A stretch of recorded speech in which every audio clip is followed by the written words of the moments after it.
We will carry on our session with Kamran Matin. Please. Would you like me to go there, or is it okay? Whatever you prefer. All right. Okay. How long, roughly? 25. Okay. Bayani Bash, good morning. I would like to start my talk by one disclaimer and one little warning.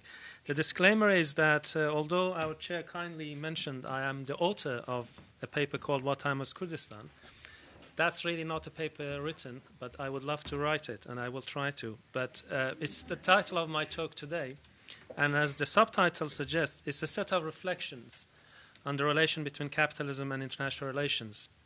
And in that sense, it really nicely follows, I think, from what Adam just brilliantly told us about two basic things I understood from his talk, is that history is important, history matters, and that we cannot understand the dynamics and causes of any particular form of social change in any country without putting it in the wider context of its international relations.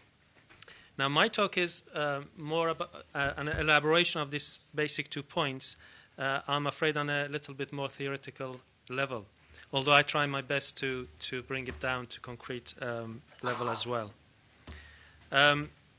So, if I paraphrase Adam, he said history matters.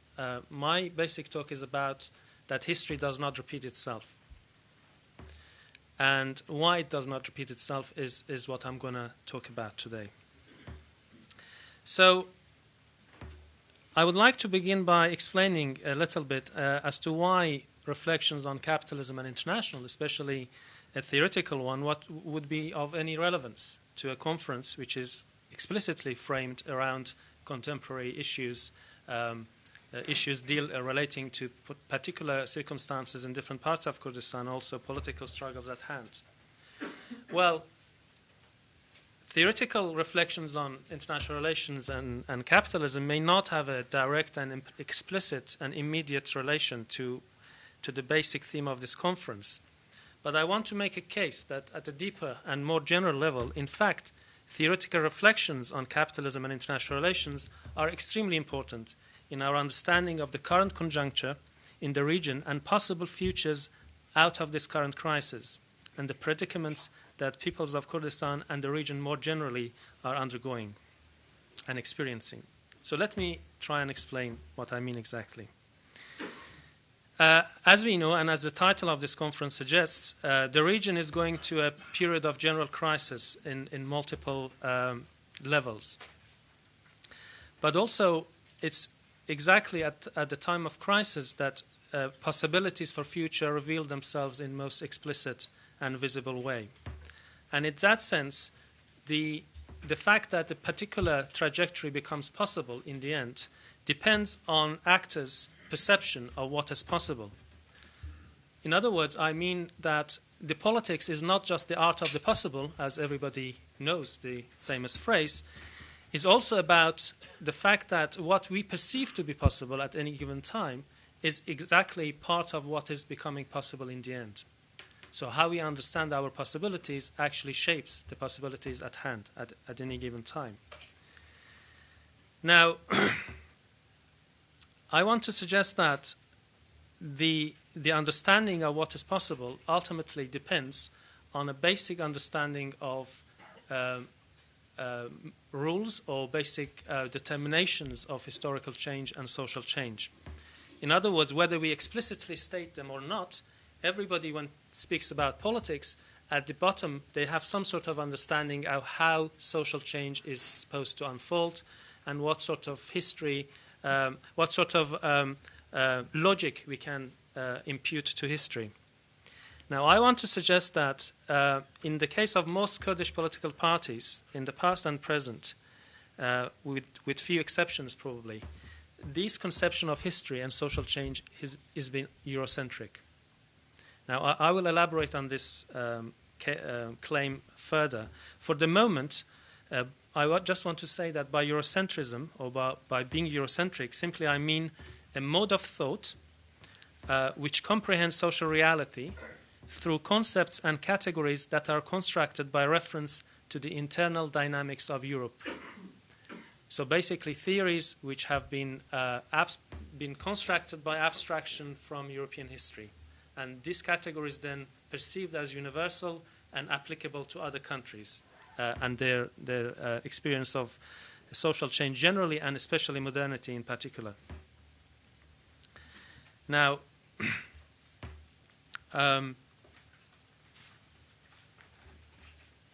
in terms of normative dimension of my talk, I'm trying to first explain what Eurocentrism is in more detail, but also claim and argue that it's highly problematic, and it leads to sometimes quite catastrophic results in the context of actual political struggles.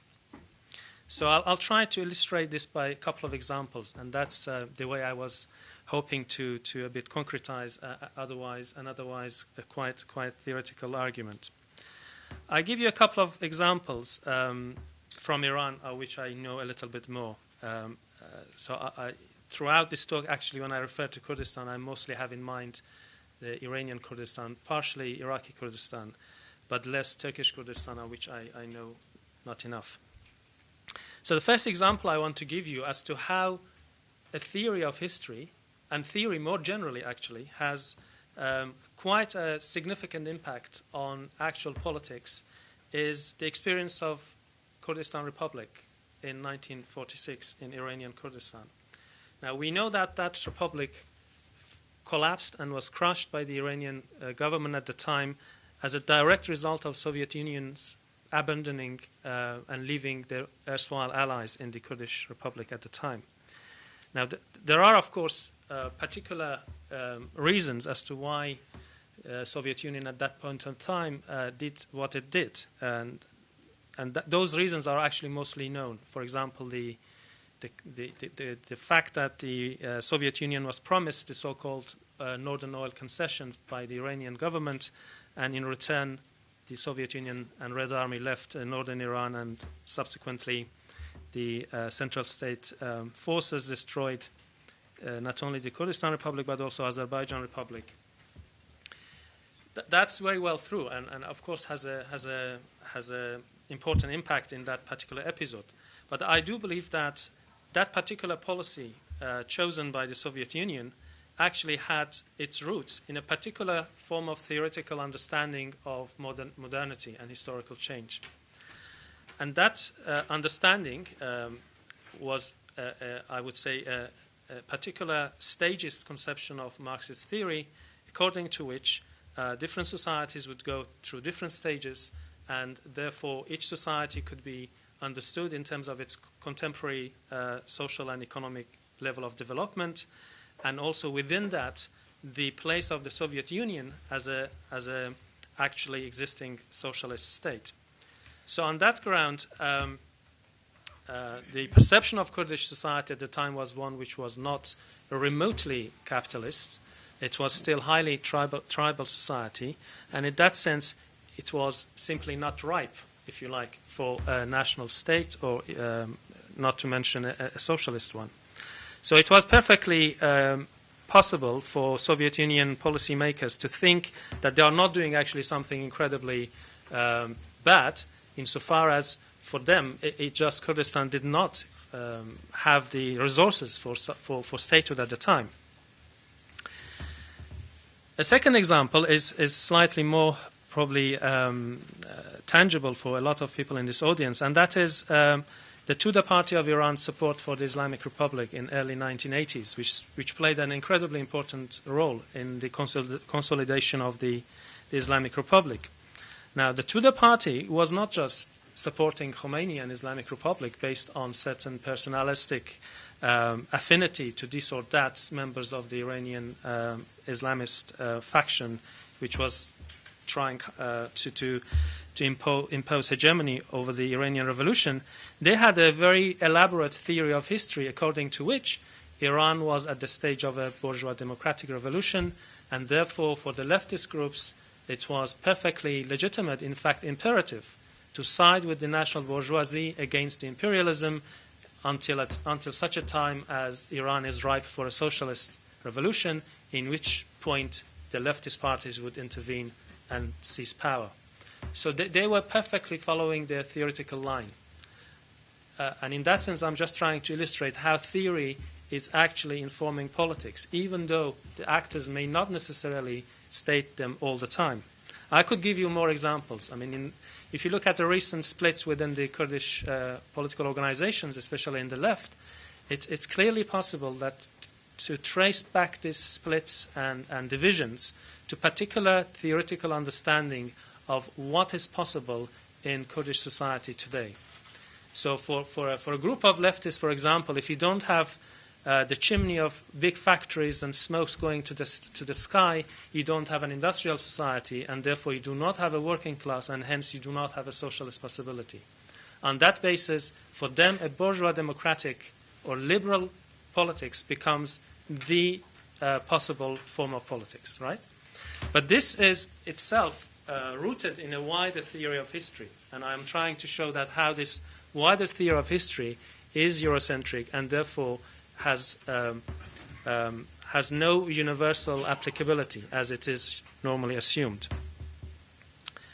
So in order to then from here to move on and elaborate on this problem of Eurocentrism, I would like to begin by some remarks from a couple of leading figures within post-colonial or rather anti-colonial movement.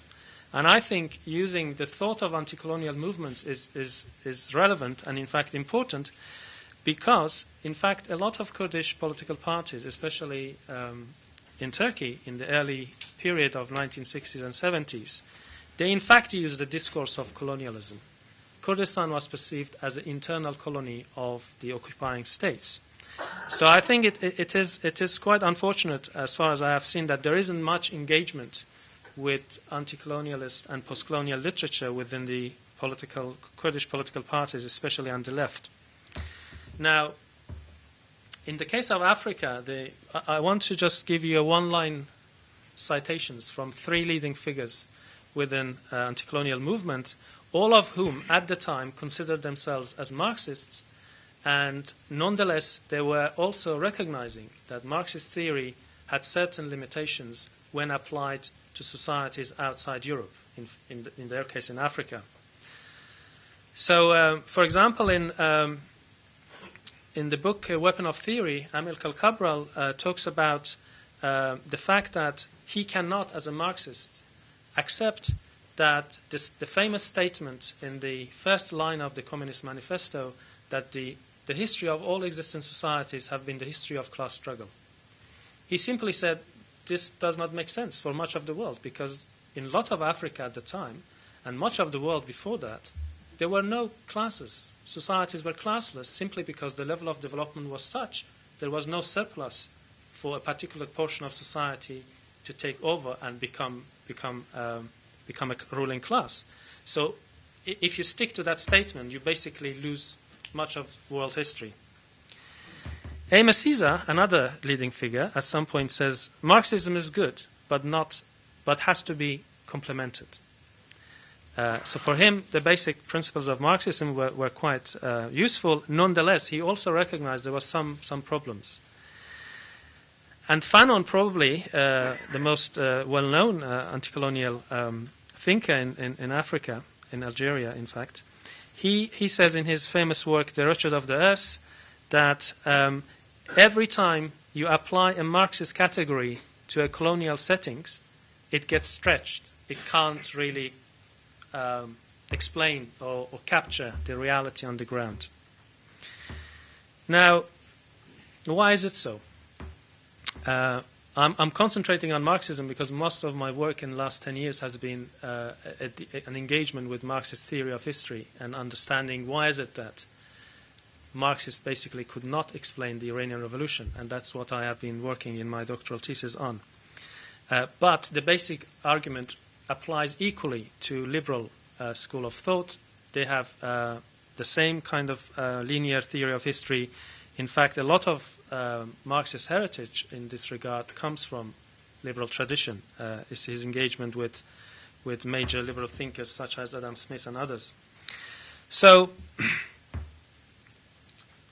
the contemporary post-colonialists who claim to be the heir to anti-colonial thinkers of the 1960s and 70s have tried hard to displace Eurocentrism, i.e. by saying that, look, these categories have a history, have a place, they come from a particular space. You cannot just apply them elsewhere. You cannot just say, this is the theory of the state, this is the working class, and this is China, Japan, Iran, or Uganda, or wherever, and it doesn't matter.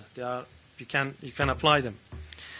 Now, the irony is, in my view, that post-colonialists have tried to displace or critique Eurocentrism, but they have not succeeded quite to overcome it.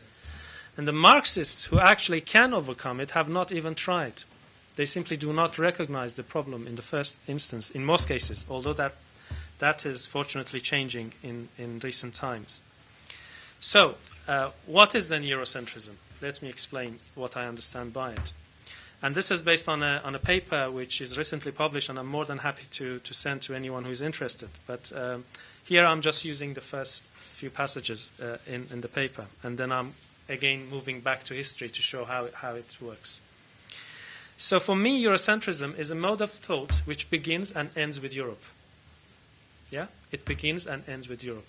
It begins by looking at European history. On that basis, it creates a series of categories and concepts. Those categories and concepts are considered to be universal, and on that basis, every society is inevitably going through the same process which European history went through, and therefore, at some point in time in the future, they will become European. So, Eurocentrism has this vision of a world which is essentially European, right? But this particular form of understanding of history, I think, if you break it down, it has 4 moments, and I'm going to enumerate those moments, or rather 4 assumptions. The first assumption is a historical one, by which I mean that they understand, Eurocentric theories, that modernity was an internal product of Europe. It was an indigenous product of Europe. Europe produced modernity with nobody else's help. And because it did so, and it's such an amazing thing, in their view, in my view it was a catastrophic thing, they think that Europe is superior to the rest of the world, because it was only Europe which produced modernity. Nowhere else did it so. On that basis, so the historical assumption leads to a normative assumption, the normative being that Europe is superior to the rest. How many minutes? 5 minutes. Okay. And the second one is the prognostic assumption, i.e. A prognosis about the future, a prediction about the future, which basically they apply the same stages of historical change they have observed in the case of Europe, and they assume it happens in the rest of the world in different societies. Now, this particular line of development, in their view, is a linear one, by which I mean each society has a particular line of development, and it goes through it. The difference between different societies is that some societies are a little bit ahead, some societies are a little bit behind. But if you just wait and be patient, it will happen. And in that sense, for them, history is progressive. It moves forward, forward march of history. You see it in all kind of modern discourses of history. Now, I want to say that this particular form of understanding social change and history basically completely obliterates space. It's all about time. You wait, it happens. So Europe is in the forefront of history. The rest of the world are in the waiting room, just like you are waiting for your bus or you're waiting for your doctor to see you. Your turn will come. You have to wait. Now, what if you bring in space? By which I mean no society at any given time lives alone. Societies are always plural. And that was what's coming out from Adam's talk as well, that you cannot understand Egypt just by looking inside Egypt. Egypt interacts with Israel, with Qatar, with the region, with Napoleonic France in the 19th century, with Ottoman Empire later on. So there is a whole external relations which constantly shape and reshape internal dynamics of Egypt. So is Iran, so is Iraq, so any country in the world, in fact. And when you bring in these interconnections, it turns out that capitalism, which is the main theme of in today's panel at least, is not a natural product of societies. Just every society is just somehow, because of its internal inexorable imperatives, producing capitalism. In fact, if you looked historically, capitalism has always been imported by states, by state elites, not because they loved capitalism, because they needed it in order to defend themselves. Now that has incredible implications, and I just give you one example. Germany began its industrialization in 19th century, i.e. roughly a century or so after England. Now, at the time, Germany was ruled by an agrarian feudal class called the Junkers. Now, the Junkers hated industrialization. They did not like the machines. They wanted just stick to the old way, to have their serfs working on the land and all this. But they could see how England's pressure was basically irresistible. They would be run over, as France was defeated by England in a series of war in late 18th century. So in Germany, capitalism and industrialization took place not as a result of a historical motion of German society. It was because German state wanted to create an industrial basis and therefore industrialize its defense against an enemy which we're seeing coming from England. Now, what happened as a result was that you had an extremely advanced economy, even more advanced than England, whereas your state was a pre-capitalist, a feudal state. The combination of a highly authoritarian state with a highly industrialized economy created such an enormous tension with this society that it could be only maintained and sustained through a series of measures such as imperial expansion, creating a lot of wars with neighbors to maintain the cohesion of German society. And if you look at the German literature about their own future, they call this what? They call it Sonderweg, means special path. That Germany was a special path. Everywhere else was normal. Now, if you ask Russians, they would tell you exactly the same thing, because the Tsar of Russia was not industrializing because he had read Adam Smith or liked Karl Marx. They were under pressure from Germany. Japan, why did they industrialize? Because the Dutch were on the shore, yeah? They were invading. In all these cases, you see what happens. It's a pre-capitalist ruling class actually introduces capitalism, not because of necessarily development as such. There is always a geopolitical dimension to it. Now, what comes from this is that you cannot have even the initial liberal democratic institutions which capitalism first created in England, right? So, to conclude, because I'm running out of time, I'm happy to answer if people have lack of clarity, because I understand it's quite general and theoretical. That if the promise of liberalism and capitalism is freedom and liberty, and of course we all we aspire to liberty with equality, I'm arguing that in the contemporary period, not even liberty can be acquired through capitalism. As we see, a neoliberal system in the region has been actually relying on highly authoritarian states. So you have multiple cases where you have the most free, probably trade or free capitalist economy, and nonetheless you have a very tight, highly repressive regimes. So this idea that if you have capitalism, then you have liberalism, so you just have to wait and see how it works, it's basically an illusion. It's not going to happen, because the capitalism in these late-coming countries, in non-European countries, is not a result of an internal class struggle. It's a result of mostly of an external pressure to industrialize. And therefore, the whole process of class formation and the kind of subjectivities we deal with. And here I could give you example as to why is it that political Islam is so powerful in the region. It's not because people are so devout Muslims, because they were socialists in the 50s and 60s. It's because of a particular form of modernity, and capitalist modernity in this case, which has been developing in the societies because of the interactivities which these countries have had with Europe and with the West more generally. Thank you very much.